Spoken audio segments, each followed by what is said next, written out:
जय श्री महाकाल। मारण क्रिया सबसे खतरनाक क्रिया होती है जिससे घर उजड़ जाते हैं, परिवार उजड़ जाते हैं। कई लोग इनके बारे में बड़े जानने के इच्छुक होते हैं। मैंने भी अपने गुरुदेव से एक बार इसके क्रिया के बारे में जिक्र किया था। तो मारण की कई प्रक्रिया होती हैं, कई पद्धतियां होती हैं, कई मंत्र होते हैं जो कि गुरुमुखी मंत्र से ही कार्य सिद्ध होते हैं। आप इंटरनेट के मंत्र या किताबी मंत्र से नहीं सिद्ध कर पाओगे, क्योंकि यहाँ एक सीमित ज्ञान दिया हुआ है। कुछ लोगों को किताब पढ़ लेने से ये जानकारी बढ़ाने के लिए ठीक है, पर इनको देख के करना वो मूर्खता है, क्योंकि इनमें विधि मिल जाएगी, साधना मंत्र भी मिल जाएगा, पर कुछ ऐसी चीज़ें हैं कि जो गुप्त होते हैं वो नहीं मिलेंगे। जैसे स्थानीय देवता पूजा, पोठ पूजा, अन्य और पूजाएं होती है, ये सब वहाँ नहीं लिखे होते हैं। ये गुरु ही बताते हैं, खुद से वो करना होता है। कुछ नियम होते हैं साधना काल में जो मानने पड़ते हैं। तो उस समय पे मैंने अपने गुरुदेव से बड़ा हिचकते हिचकते, वो बैठे हुए थे, नीम का पेड़ था, वो बैठे हुए थे, मैं भी एक पत्थर पे ज़मीन पे बैठा, वो पत्थर पे बैठे हुए थे ऊपर, मैं ज़मीन पे बैठा हुआ था।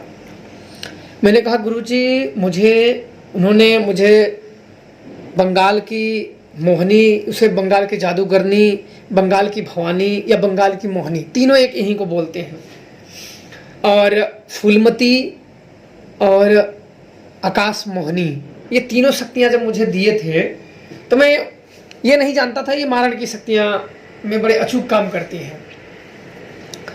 मैं सोचा कि ये तीनों मोहनी है तो मोहती होंगी लोगों को। तो धीरे धीरे समय बीतता चला गया, कई वर्ष बीत गए। तब मैं एक दिन बैठा तो वो मारण के बारे में मुझे बता रहे थे कि मारण कैसे किया जाता है, अपने जीवन की एक घटना बता रहे थे। तो मैंने कहा कि गुरुजी, आपने मुझे ये मोहनी तो मेरे पास है, जो आपने दिया था मेरे पास है, क्या मैं मारण कर सकता हूँ? बोले बिल्कुल कर सकते हो। तो मैंने उन्हें चलाने का, मैंने बोला ऐसे गुरुजी चलाए कैसे जाते हैं? तो बोले कि ये क्रियाएं सबको नहीं बताई जाती हैं, और ऐसे फटाफट में किसी का मारण नहीं किया जा सकता है कि आपको किसी ने बोल दिया तुरंत उसका मारण कर दो, किसी ने गाली दे दिया तुरंत उसका मारण कर दो, चला दो। कुछ ऐसे लोगों को नहीं दिया जाता है, ना बताए जाते हैं, ना ये ऐसे क्या होता है कि कई लोगों का घर उजड़ जाते हैं। तो मैंने ज़्यादा ये नहीं पूछा कि आप गुरुजी मुझे बताइए, तो वो मुझे बताएं कि एक बार अपनी घटना मैं बताता हूँ।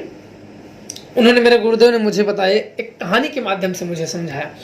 उन्होंने कहा कि एक समय में गया था एक जगह पे, वहाँ का तत्काल में ही 3-4 दिन ही हुआ था, उसका लड़का मरा था, प्रेत पलट दिए थे, मारण क्रिया करवाई गई थी, बकरा दे के मारण क्रिया करवाई गई थी। अब इसका लड़का मर गया था, तो मुझे वहाँ बुलाए थे, मेरे गुरुदेव ने मुझे बताया कि वहाँ जब बुलाए, अब बुलाने के बाद ये गए तो यहाँ जब ये जांचे तो पता चल गया कि मारण प्रयोग है, किसने करवाया। तो उन्होंने सब बता दिया साफ साफ कि आपके पर्दार ने ही मारण प्रयोग आप पे कराए हैं, ये पढ़ाया, आपका लड़का खत्म हो गया है।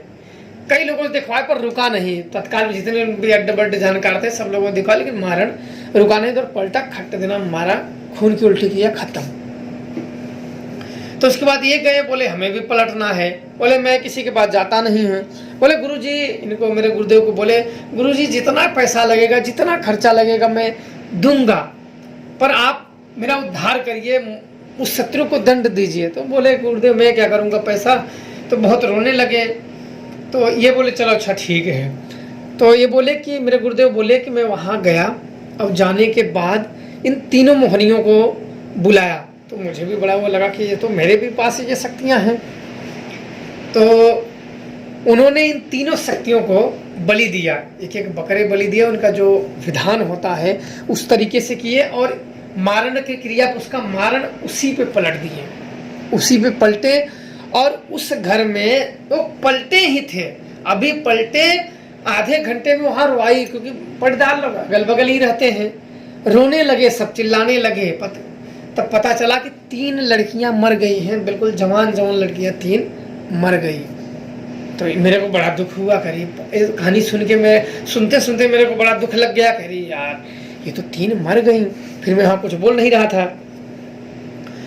तो इसके बाद वो बोले कि तीनों मर गई। तो फिर वहाँ जिनके जहाँ से गुरुजी पलटे थे तो वो लोग बोले कि गाड़ी 4 पहिया वो लोग के पास थी। उन्होंने कहा कि जल्दी करिए, गुरुदेव के महाराज जी को जल्दी इनके स्थान पे छोड़िए, नहीं अब लफड़ा होगा, पुलिस की अन्य चीज़ होगा। तो उन्होंने आनंद फानंद में तुरंत गाड़ी निकाली, उनको बैठाया स्थान पे ले जाके। उस समय वहाँ वो रहते थे मेरे गुरुदेव, जब हम लोग भेंट करने जाते थे तो वहाँ एक जगह पे रहते थे, कहीं और कहीं और कहीं और, जल्दी उनसे मुलाकात नहीं होती थी। मिल गई तो किस्मत मान लो, नहीं मिली तो फिर कोई बात नहीं।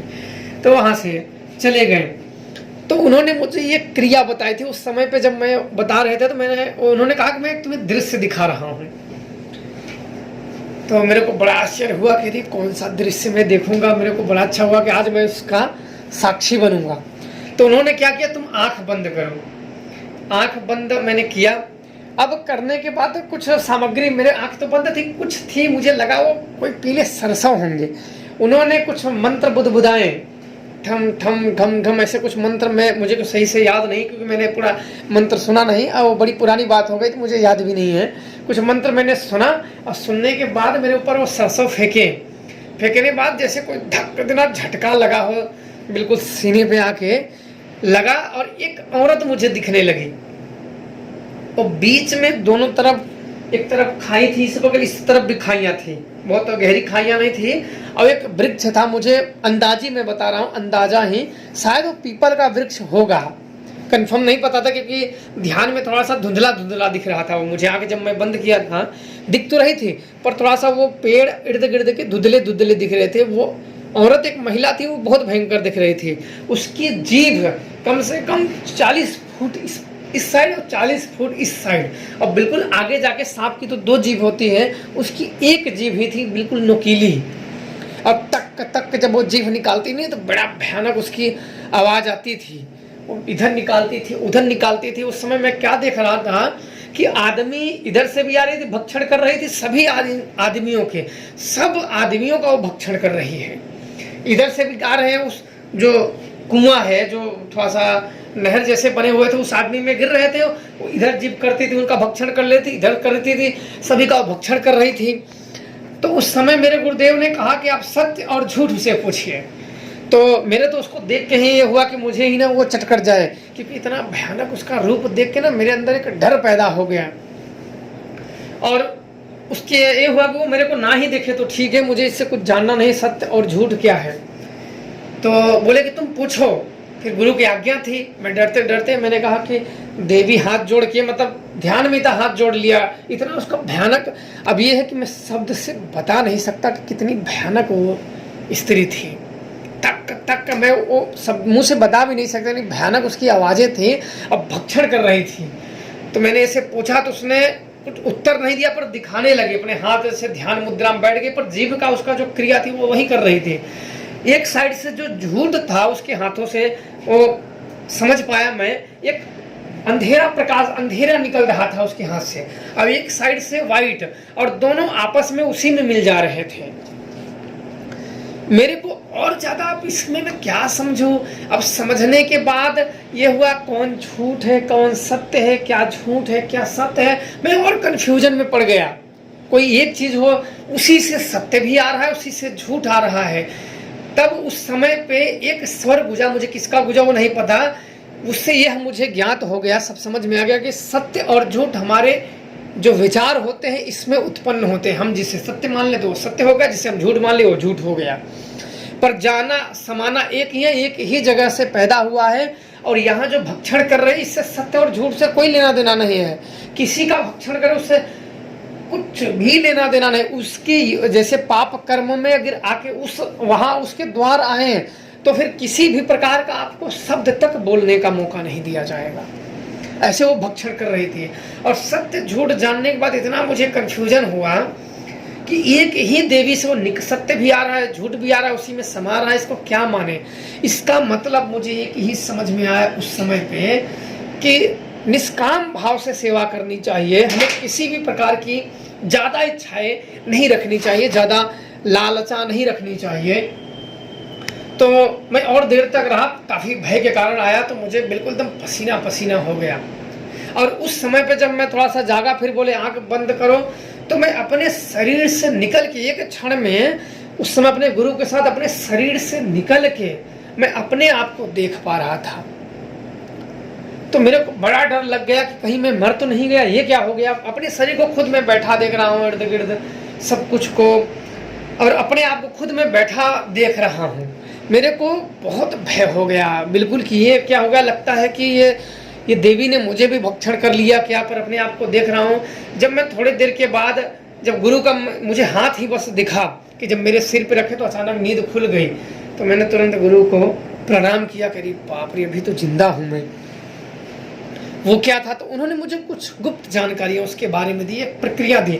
मैंने इस वो क्रिया का मैंने आपको उस नवरात्र में मैंने अपने कुछ शिष्यों पर मैंने वो इस्तेमाल किया था।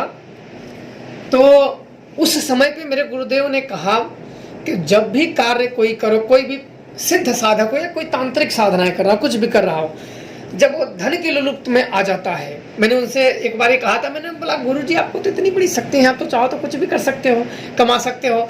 बोले नहीं, हम कर सकते हैं, लेकिन हमें जितना देवताओं का पूजा है, जितना उनका पेट है, वही हमें लेना चाहिए, इससे अतिरिक्त हमें नहीं लेना चाहिए, अन्यथा शक्तियाँ साथ छोड़ देती हैं।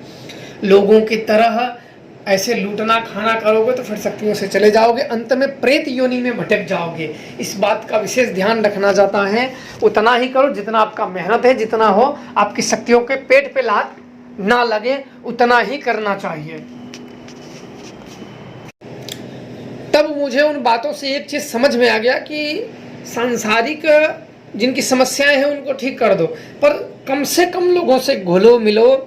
इससे ये होगा कि हम ज़्यादा अधिक भटकेंगे नहीं, अपने मार्ग से अधिक नहीं भटकेंगे।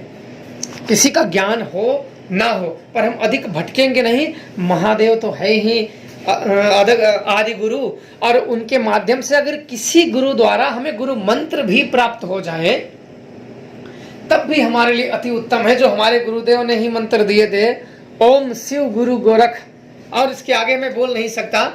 तो ये बहुत ही दुर्लभ गुरु मंत्र होते हैं, तो उनकी आज भी मुझे बहुत याद आती है जब भी अकेले पढ़ जाते हैं, क्योंकि जब गुरु होते हैं तो प्रश्न उत्तर कुछ अलग ही होते हैं। तो आपको मैं वो चीज़ बता दिया हूँ, आशा करता हूँ कि आप लोगों को कुछ सीख जरूर मिली होगी। जय श्री महाकाल।